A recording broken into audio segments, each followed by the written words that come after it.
Welcome to Season 2 of The Profile.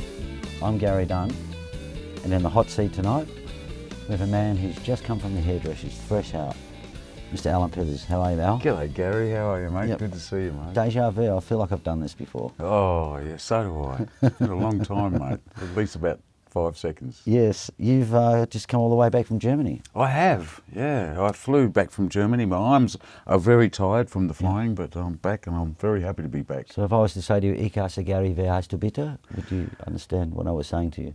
Yeah, I thought it was, we can't do that. On, Al, where were you born? I was born in England, in Hemel Hempstead, Hertfordshire, about 40 k's from London. That's a bit of a tongue twister. It's very easy for me to say. And yeah, we came out on in the 60s on the £10 migrant scheme. Yes. Did you get kangaroo on the plane? Yes, we did. Yeah, yeah. I know, nice I did. Little bit of koala for entree. So, I was joking. There you go. Yes. Yeah. So, okay, let's cut to the chase. Okay. Where were you born? It's an echo. I'm in joking. Okay, what instruments do you play, Al? Keyboards. I'm a keyboard player. Yeah. Piano. Nothing else? keyboards. A few chords on guitar. Yeah. And what was the moment in your life where you said to yourself, wow, this is what I'm going to do? Were you? Well, I didn't have much choice actually, Gary. My father was a musician and I was the firstborn son, so you're going to learn piano, and I was sort of dragged along to piano lessons at a very young age, about 5 years old, doing classical in England, and I hated it. I rebelled, and then we uprooted and came to Australia, so there was this big 2 or 3 year gap. Dad, being a musician, got involved in the music scene in Perth, which was very small back in the 60s. Yeah. And because he was a good musician, he was working with great players instantly. And he found out about a guy called Ozzy Sanderson. And Ozzy was working 6 nights a week in the Hilton Hotel, recording for the ABC with the piano and me, and teaching on the weekends. And so I used to go there. Dad take me there every Saturday morning. He taught me chords, and he taught me songs that I knew, that I'd heard before, such as On Top of Old Smoky, and Ripper. Born Free, Because Your Father's a Doctor. And he taught me what something to do with my left hand, which was stretching a tenth, which I couldn't do because I was a kid. And so instead of playing the tenth, I'd go gong chunk, gong chunk, gong chunk, gong chunk. Born free, 'cause your father's a doctor. And that's how I sort of he got me interested, and then he introduced the Beatles songs, and so it captured my interest. But yeah, that's how it all started. So, 1971? Yeah. Well, then I was 16. Yep. I was working with Rod Christian. Oh, Rod. And Clef Music had opened up a second store in Beaufort Street there. And my dad was... Colin Lovelady. Yes. And my dad was managing Colin's business for him. And so Dad put in a good word with Colin and said, my son's, and so at 16 I got into the music shop. And that's when some guys were coming back from Singapore. The band had just broken up, and they walked past, and I was demonstrating an organ, and they heard me play and said, "Right, do you want to join a band?" And I think I quit my day job. And What was that band called? Trinity. Yep. Yeah. John and Mercedes Young. They're from Adelaide. He was a sax flute player. He wrote charts. He was a school musician, and Mercedes was a beautiful model who sang, and You could drive her home. yeah, we had a great time. I had Paul Johnson on drums, and Phil, I can't remember his name, Phil Rigg, Jamie and Phil Rigg. They were quite well known brother duo who played with everyone from Ricky May to everyone, and so we had Phil Rigg. So yeah, I started, and I had really fantastic bass players and drummers from day one. So was that that led into Mark IV, or?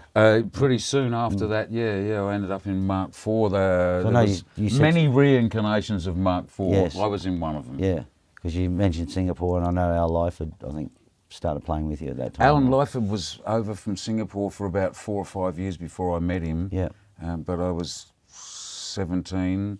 No, I lied to Cliff Toll to get the gig, because you had to be 18 to get into pubs, and I thought, well, I can't.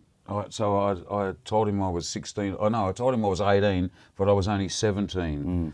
And then when the day that I turned 18, I went to him and I said, Cliff, I said, I've got something to tell you, mate. I said, I lied to you. And he went, yeah, I know. We've known all along. So there you go, yeah. So I started in the Mark IV, and, which was a prominent rock band back in the early 70s in Perth. And we were everywhere, all over Perth. And yeah. And from there, I went into the cabaret thing, into a club called the Godfather nightclub. I thought it was the 69 Club, wasn't it? Well, first of all, it was the 69 Club. That was with Paul Johnson on drums and Jules Smith, the late Jules Smith, on bass. Yeah, and me on keyboards, which was quite challenging for me at the time, because I was the keyboard player in a trio.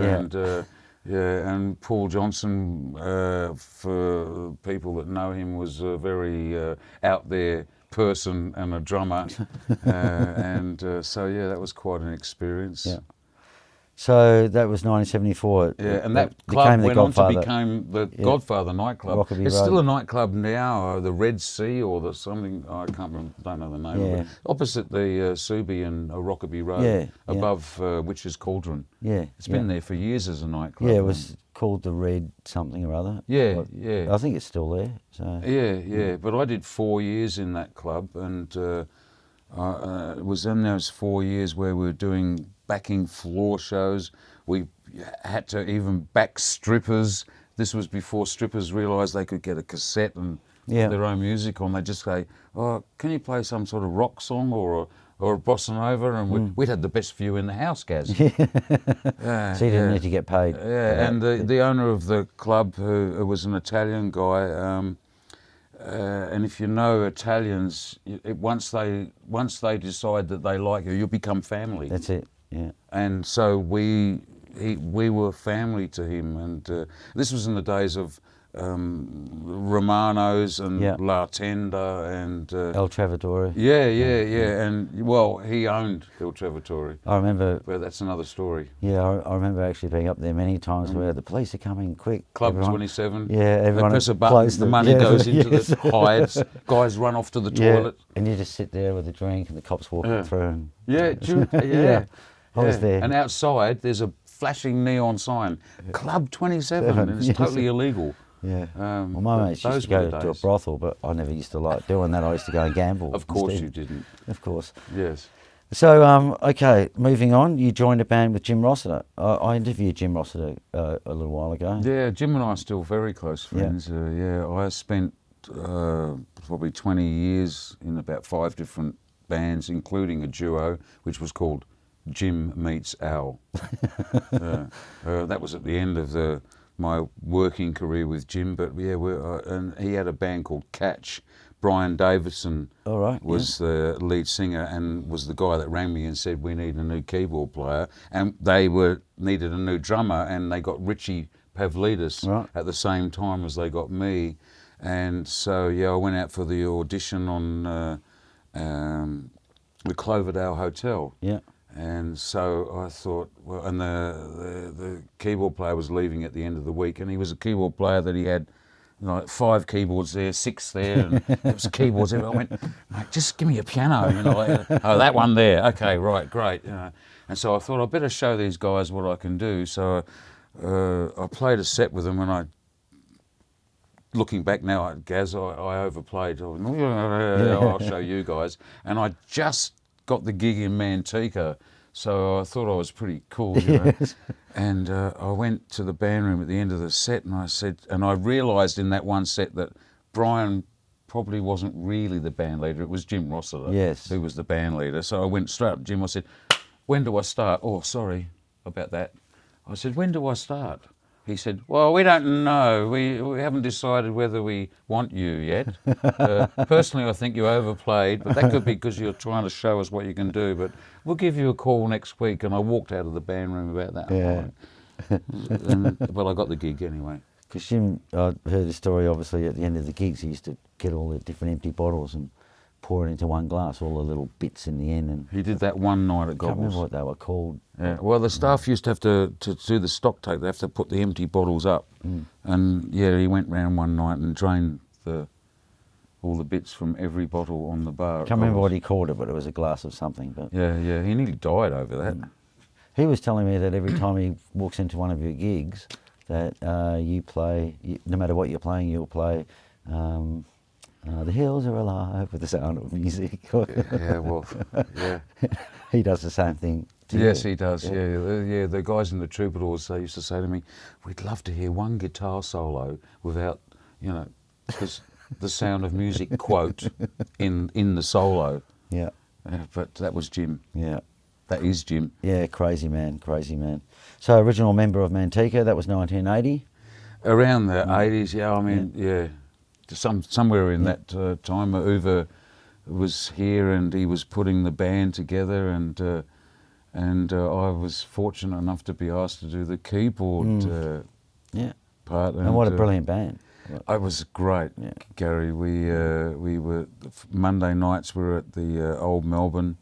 There would be 350 people, and they were all musicians. I was one of them, yeah. And the other half of the crowd was the musicians' girlfriends and wives. And then Saturdays we'd be at the Windsor Hotel, and we ended up pulling 2,000 people on a Saturday afternoon at the Windsor. And in the meantime... Don't cover up your mic there, mate. Sorry. That's all right. Sorry. And in the meantime, we're working for the wonderful Bob Maher. Yeah. And that was a wonderful time. I worked in 3 different bands at Gobbles for Bob. Do you know Bob quite well? Yes, I do, yeah. Robert John. We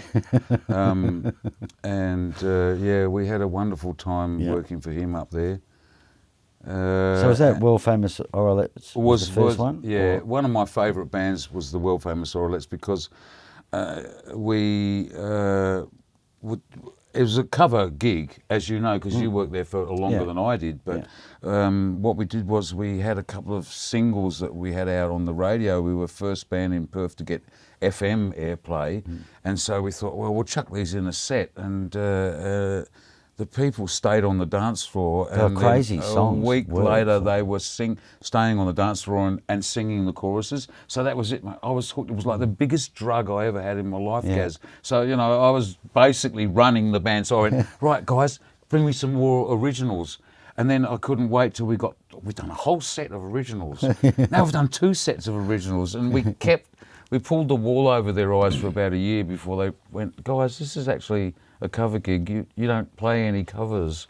And so, but it was a great time. Well, Bob Maher was actually saying to me, bands that play originals, are no good, like you can't, and you were there for a year, so. We did a year of doing all originals before they went, hang on a minute, what's these going on here? originals. But they were, in my opinion, they were good originals. Because Rick Whittle was in that band. Rick Whittle, Alan Lucky Oceans had just arrived from America and to settle down and start a family, and Rick, we had the wonderful Rick Whittle on drums, and he had his own drum shop. We had Brendan Darby, Jim Rossiter, Alan Leifer was playing bass and singing, and myself on keys. And so it was a great band. It was a very strong band with a great front line, and we had a lot of comedy. We were, I loved going to work. I just loved going to work. And Bob, I said to Bob, Bob, I need to get into the club on Tuesdays when we were closed to rehearse. And so he gave me my own security code. So I had to go up, I had a key, I had to open that door, I had to go to put the code in and turn the thing off. And he used to say to me, stop pinching the alcohol when you're rehearsing. Sorry, Bob. And then the manager would say, can you put the empties up on the bar so we can... with the books. Yeah. It was just a fantastic time. And Mark Whitehouse was our sound engineer. Mark Whitehouse. Yeah, do you know him? I've heard the name. Yeah. Well, he was our sound engineer. So we had Mark at rehearsal, full double four-way, is it? A single four-way or whatever. Mark will tell you that. I don't know. But yeah, it was a wonderful time in my life. And I was there with 3 bands, the Brian Westlake Band, world famous Oralettes, and Trouble at Home. And it's interesting that the band Trouble at Home had, while we were there, we had 4 divorces in the band. Well, it's obviously a good name for the band, Trouble at Home. Yeah, it must have been. Well, you must have cut the grass for us, because I remember the same thing. Well, I got the security code, the key, and the same thing, you know. Yeah, well. Don't drink too much alcohol. And that was Bob. Yeah. He told us off once for spending, for the staffy bill was too high. Guys, $500 for staffies, what the hell's going on? Stop it. Just stop it, all right? Sorry, Bob. Yeah. That was it. That was it.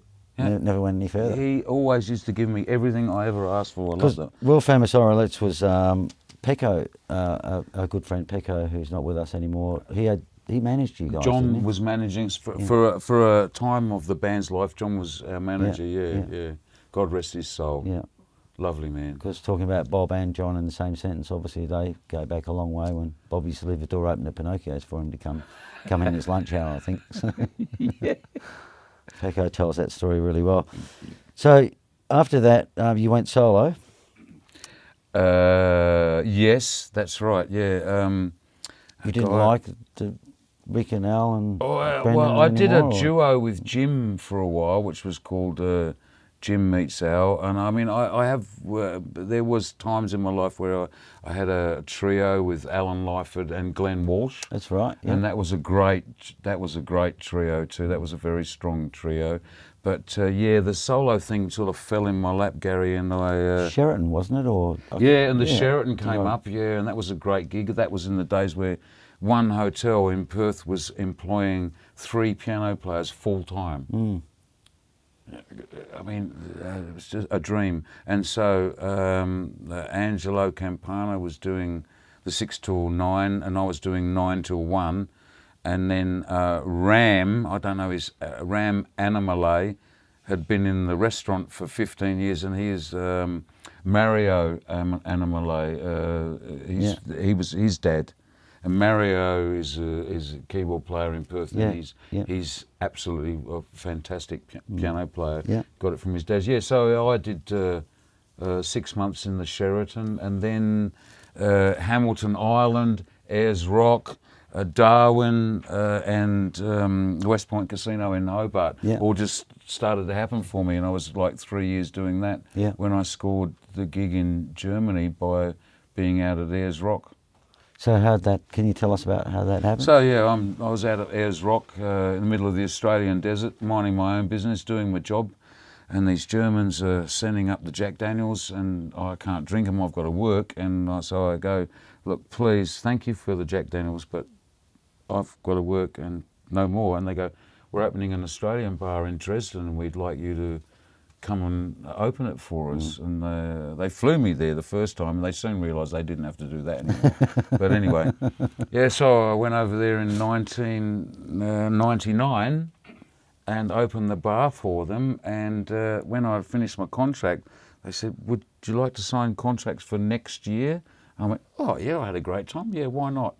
And 18 years later, I'm still there doing in Dresden at the Australian bar. But I in the first year, I met an agent, and she put me in this hotel chain, a German hotel chain called Maritime Hotels, which had got 40 hotels all around Germany. So I worked as a 4-star businessman's hotel with a late night bar downstairs, and so I did that. And then I met another agent, and she said, I can pay you, more than she's paying. Deutschmark, or they pay you? Originally it was Deutschmark, and then I think in 2000 or 2001, the Deutschmark went out the window, and it was Euro, or 2002. I'm sorry, my memory's not as good as what it used to be.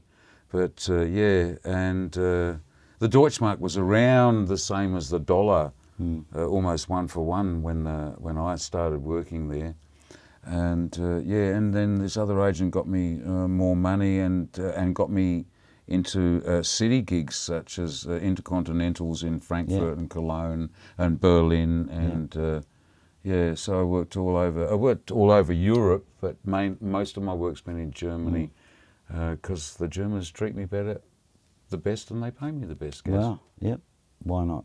Yeah. We won't talk about the German women. She's coming in February. Yeah.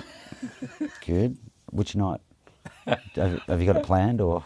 Yes, I have. Yes. Yeah. Cool. So solo, you've just been doing that for 18 years. Yeah. Yeah. So up until tonight, I've been basically solo. Done a few gigs in Perth since I got back with the wonderful Ray Van Ross. Yes.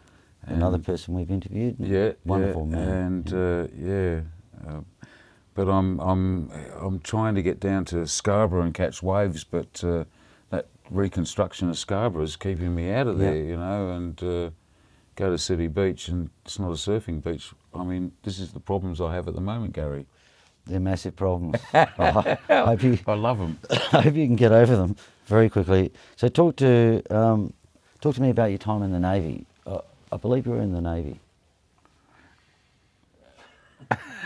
I thought that was supposed to be, tell us something that no one knows about you. I thought that was that question. Oh, okay. No worries. Well, no, that's all right. I can tell you. My producer didn't put this is that question. So, right. So you're going to have to think of something else to tell us that we don't know about, because you have to talk about the Navy. I'm not talking about the cross-dressing thing here. No? No. Okay. I refuse to go into that. Okay. Well, can you tell us about the Navy? Yes, I can. We had a day at the Balcatta High School. At that stage, the toughest, roughest, hardest state high school in Western Australia when I went there, with the highest pregnancy rate, and it had nothing to do with me, Gary.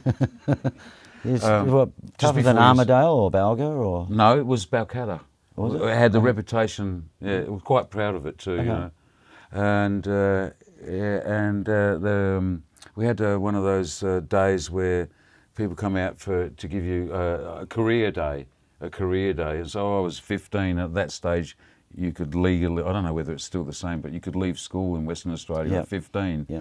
And so we had the Army, the Navy, the Air Force was there, and so the Navy guys telling me, oh, you know, like you could travel the world, and we'll pay for you to get your Bachelor of Music, and it'll be fantastic. And we do accept guys at 15. You have to go to Melbourne, to HMAS Cerberus in Frankston in Melbourne, to where the Navy Music School is. But yeah, and because you're underage, you'll have to do 2 years there before we put you out on a ship.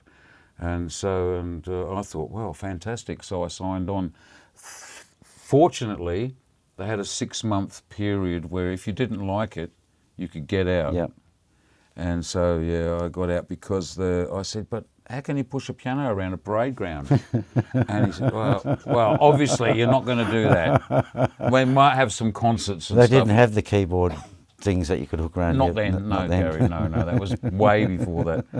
But he said, piano is a C instrument, and he looked through the book, because he wasn't a musician. He goes, oh, flute, that's a C instrument, so you'll learn the flute. So I think, oh, great, 2 instruments. And I'm going to get my Bachelor of Music. So I went there, and on the No offence to the Navy, but was it a flute or a skin flute? Oh, it's no skin off your nose, Gary. Okay. Yeah, so yeah, but it was lies. It was just like the timetable went flute, piano, flute, piano. Yeah. So I got out, but yeah. Did they give you a medical where they go cough?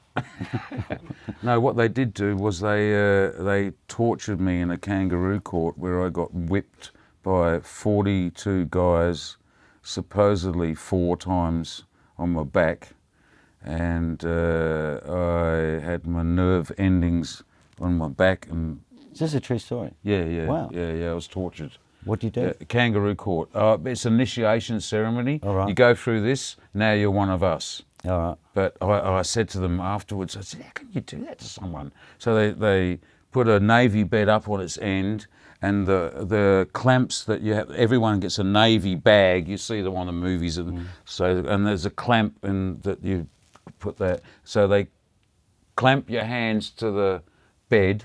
They stand the bed upright, get rid of the mattress. Are you naked or clothed? No, you're clothed, but they got the navy belt, which has got buckles, and then 40 guys are standing around her and and they sentence you, and they make up bullshit charges, and then they say, okay, and I was the last one, there was 4 of us, and I got 4 lashes off 40 guys.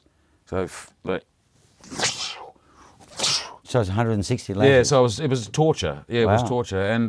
But the big thing for me was that when I got home, I told my dad, and he goes, "Why didn't you call me?" It wasn't like, "Oh, son, you didn't even call and cry or anything." Like, "Why didn't you call me?" I got told off for not calling. Yeah. Anyway, that was another story. Wow. But apart from the nervous twitch that I've got now, it never affected me. Okay, let's move sideways a little bit. Other jobs through your life apart from being a musician? When I got married really young, Gary. And Maureen? Yes.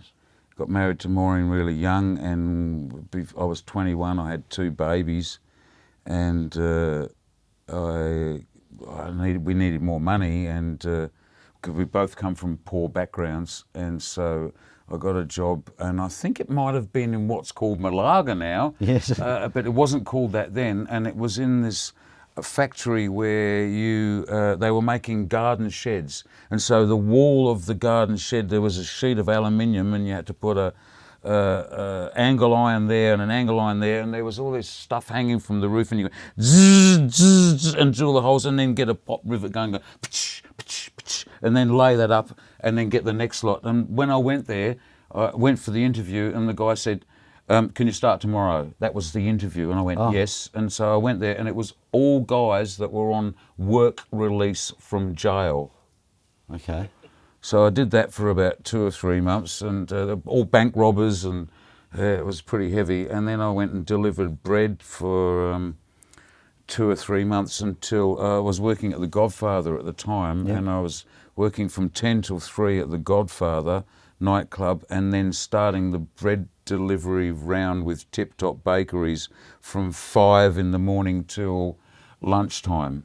And I did that for 3 months and I used to race home from the Godfather, get changed, I'd have an hour, and then I'd go to the bakery, and then one morning on the way to the bakery I fell asleep at the wheel and went through some fence and wrecked the car and didn't hurt anyone except for the fence, and that was when I quit my day job. Yeah. And I haven't done a day job since. Yeah. Okay, so what's your favourite band of all time? Do you have one? If you really force me up against the wall, it's got to be Steely Dan. Yeah. Manteca, when I joined Manteca, we rehearsed for 6 months, and it was all instrumental, and we finally get this gig, and I sort of put my hand up and went, people that are not musicians are not going to want to listen to instrumentals all night. So it was me that got Alan Pithers into sing. But me personally, and I shouldn't really admit this because all the musicians are going to hear this, but I always like vocals, Gaz. I mean, I love Herbie Hancock and Chick Corea and all these guys, but after a while, I want to hear a singer. Yeah. And Donald Fagen, to me, I've learnt so much off the guy. Yeah.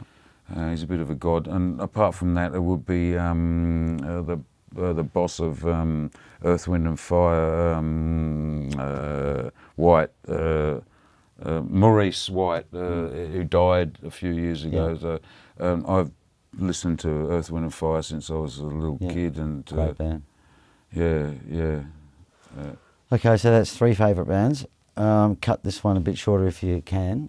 What was the favourite first single you bought? Not the 3. The first single I bought was they were doing a duet. It was Jamie Redfern and Kamal. Okay. And I remember something about that. Wasn't there something going on between Jamie Redfern and Kamal? What are you trying to say, Gary? Well, just the rumours. And it was. I think it was. They did their own cover of I beg your pardon, there's someone shagging in your rose garden. There you go. And they did it on a bed of papadums, didn't they? Yes. That film clip. They did, Yes. yeah. Yeah, actually, That was my first single that I bought, and I've modelled my whole life over that single, actually. Will you guys cheer up? Our producer, Alan Simpson, his brother's favourite artist is Kamal, so... Well, we've all got our problems, Gary. Yes, that's right. So, if you were stranded on a deserted island, Yes. you can only take one album with you, what would that be? Donald Fagen, The Night Fly. Yep. Yeah. Fantastic. You're not going to ask me any questions about the electricity or anything like that, because... Oh, well, you said if I could take an album. Well, you can. Well, I've got a solar-powered CD player Yes. with See, built-in speakers. Your future generation. I've let the girlfriend drown, Good, but yes. I've kept the... kept the Fagan album. So what was the best Perth band you saw live? A live band. Is there one? Oh, of course, The Night After. No. I'll pay you later. Best Perth band. Well, I saw Cliff Linton's band the other night. They were absolutely fantastic. Yep. Doing their Steely Dan thing that they do. Was that at Ellington's? Yeah, it was at the Ellingtons. It was great. The sound was good. Best Perth band that I've seen live. I mean, years ago when I was a young kid. Yeah. I was a young kid married with 2 kids, and it was a Sunday session. And it was one of those Sundays where, unbelievably, I wasn't working, because if you remember, Gary, back in the day, everyone in Perth did 2 gigs a day. That's right. Even if you weren't any good, you were still working. Yes. It was unbelievable. And this was a freak Sunday, and I said to the wife, I said, let's go to the White Sands, because I think it was Chain or someone like that. And I went there, and there was full of bikers and surfies, and Matt Taylor was up there singing, and Roy Daniels was dressed in a pink ballet tutu. Yes. And no one said anything about it. But I think before that would be Natural Gas. Yeah. Was a band with Natural Gas. I think it was Rex Bullen and John Lemen, and that was a band. They were doing Edgar Winter, and they did this song. Come on, baby, come on with me. Come on, baby, come on down with me now. Let's. Do you know the song? Yeah, Let's get it on. Yeah. Great song. And they had the American cool sound happening, and I went, oh wow. Yeah. There's some fantastic bands in those days. Yeah. Well, now I'm starting to think of loads of bands. Well, most of the names you've mentioned we've either had on the show or we're going to get on the show, and sort of all ties in. Mike and Sue Kingham, when they were married, they're not married now, they put a band together called Hot House. Yep. And I was in the first band, Hot House, and I thought that was pretty good. And then a couple of years later, I went and saw the next Hot House, which had the late Graham Wood on keyboards, and Marcus Dengate on bass, and Rick Eastman on drums. And oh my God! Talk about like punch in the face. Yeah. This is how good it stuff. Is. It was great, man. Yeah. Very much a musician's band. And it's not often as a musician you get out to see other bands. No, we don't. Like people say, especially with keyboard players, they say, "Oh, what do you think of this other keyboard player?" And they're like, "I don't know, because he's always working, I'm always working, and that's the wonderful industry we're in." So, what does the future hold for you? Back to Germany, or? Yeah, well, I'm signed for next year, which is in 5 minutes, isn't it? What months do you go? My first signed one is for June, and then I'm right through to the end of the year. But I'm hoping to get May, just because the bank manager doesn't like me being out of work that long. Yeah. In the meantime, you get stabbed by your 6 grandchildren and thrown against the wall. Yeah, have to revive the dog because they've just killed it and stuff like that. They're great kids. Yeah.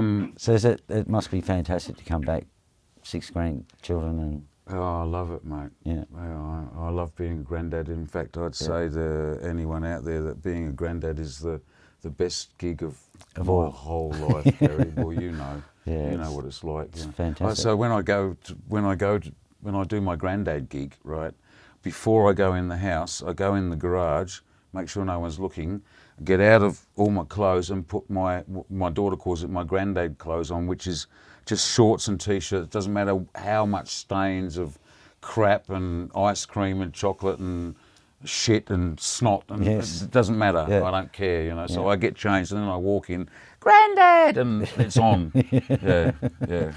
It's amazing, isn't it? Yeah, oh, it's a absolutely real buzz. amazing. So, do you have any unfulfilled ambitions? Yes. Could you tell me about those, please, sir? Yeah. Well, I'd like to get my male escort service back running up. No. I want to do. Jim gave me 160 songs, which no one's ever heard. Out of the 160 songs, I've got 42 rock songs, Gary, like rock pop songs, and I picked them because they've got the strongest hook lines in, Yeah. and that's what it's all about. It's all about the hook lines. So, Jim wrote them and gave them to you? Yeah, Yeah. yeah, and so I would like to get some like-minded guys and do one night at the Blues Club, or you know, I don't know. I'd like to do something like that. And I'd also, many years ago, after Manteca, I did a thing with Tony Gibbs, bass player, and Tony was writing all these tunes, and I just liked his writing, and so I wouldn't mind doing something with Tony. And I was speaking to Rick. I had to go and buy a keyboard case from Cosmic, and I went and picked up the keyboard case, and I said, "Oh yeah, I'm thinking about contacting Tony." "No, we've got him. He's working with Videli." Oh, okay, right, next. Yeah. Yeah. So, what would you put in your gravestone, Al? Hurry up. No. What a ride. Yeah, I mean, all the good lines have been used, haven't they? But really, if you did roll me up and smoke me, I can guarantee you'd get a hit. Is there anybody that you would recommend coming on this show, Al? Yes, I'd like to see. I'd like to see Sue Black on the show. I'd like to see Michael Videli on the show. Yeah. I'd like to see Tony Gibbs on the show. You getting this, Al? Yep. 3 great musicians. And Mongrel Watson. All right. Mongrel's was a great band leader. Yeah. I just made that up. You put me on the spot there now, and I hope I'm not upsetting anyone by not thinking of them. No, but, not at all. Yeah, there's lots of. You've recorded some really great musicians, Gary, and I'm watching every show as soon as it comes out. And you've done Brendan, haven't you? You've done Roy. Yeah. There's actually a funny clip, Roy and Brendan. That clip, I don't know if you saw it. Yeah. I saw it when they posted it originally. Yeah. I love the tune. Yeah. Really. Very funny time signature there going The on. microphone there, mate. Oh, sorry. You're going to have all the scratchy stuff while you. Oh, sorry, everybody. Love you. So. Okay, is there something we don't know about you apart from the Navy and your cross-dressing? Well, I lied about the cross-dressing. Did you? But I visit a hairdresser regularly. Yeah, well, you were there today, weren't you? And and I did have an appointment with a makeup artist today, but that didn't happen, as you can see.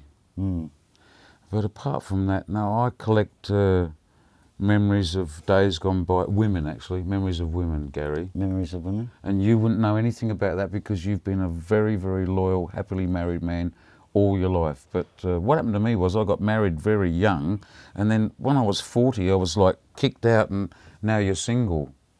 And next thing I was in Germany surrounded by German women. So I went a bit crazy. They shave, don't they, German women? Isn't that what you told me before? No, what I said was they behave. Oh, I thought you said they shave. No, you said you always get behave and shave mixed up. Is there any truth to the rumour that you kissed Bob Marr? Well, It was the one time that me and Bob were sober, right? And that's when I kissed him. Wow. So he probably wouldn't remember. Sorry? He probably wouldn't remember then. Oh no, he remembers all right. Does he?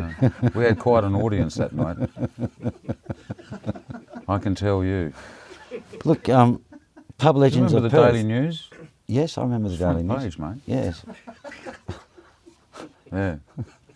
Bob lost money that week. Did he? Yeah, On what?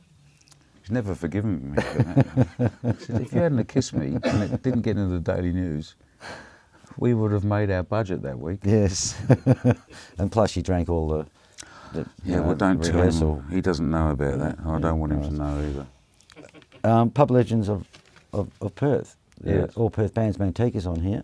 I think your name is there somewhere. Oh. Alan Pithers on piano. Oh. We've got Volume 1 and Volume 2, and the reason I'm saying that you're on Right. Volume 2 is because Mark at ProCopy, where we're doing this interview here right now, helps everyone out, and this is a little bit that goes to the Paco Foundation. Oh, okay. Yeah. So, I'll buy one. thank you. No I problem. was hoping you would. Mark's crossing his fingers there. So okay, well, unless you've got anything else to tell me, or you want to talk about anything else, my producer's going. Okay, all right. Well, no, I'd just like to finish the interview by saying that it shits me that you're such a good-looking prick at your age. Thank you. I'll give you the 50 later. All the best, Gary. Mate, Have a great Christmas, yeah, mate. and to likewise. and your wonderful wife. And Yeah, thank you. And it's so nice to have you here, and thanks for coming having in. me, mate. No worries at all. And look, folks, Mr. Alan Pithers goes to the hairdresser at least twice a week. Thanks for coming in, and we'll see you next time. Thank you.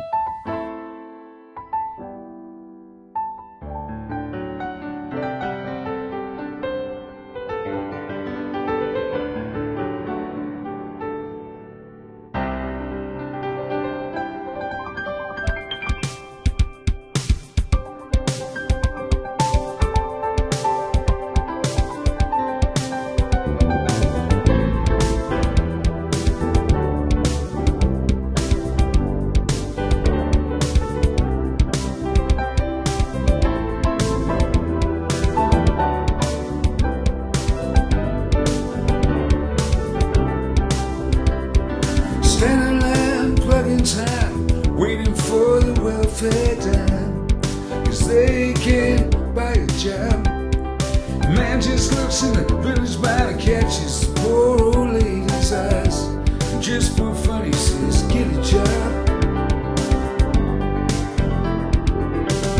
That's just the way it is. Some things will never change. That's just the way it is. Don't you believe them?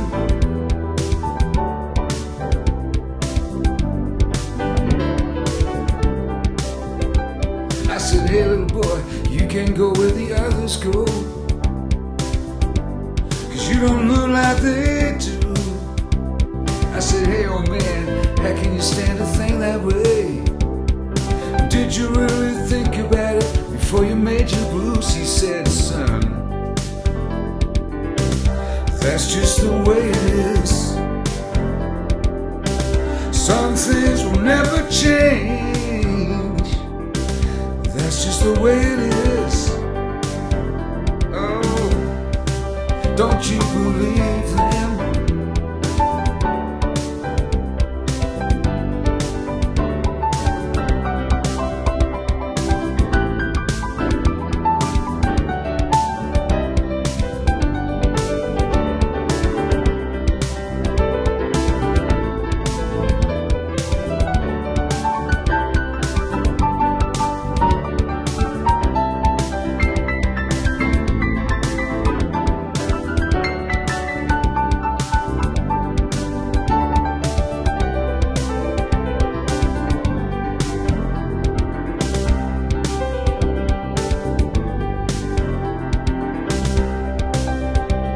Well, they passed the law in 54 to give those who ain't got a little more, but it'll only go so far. They're there's a lot of change in others' mind. All they see at the higher end time is the light on the Columbine. That's just the way it is. Some things will never change. That's just the way it is. Don't you believe that?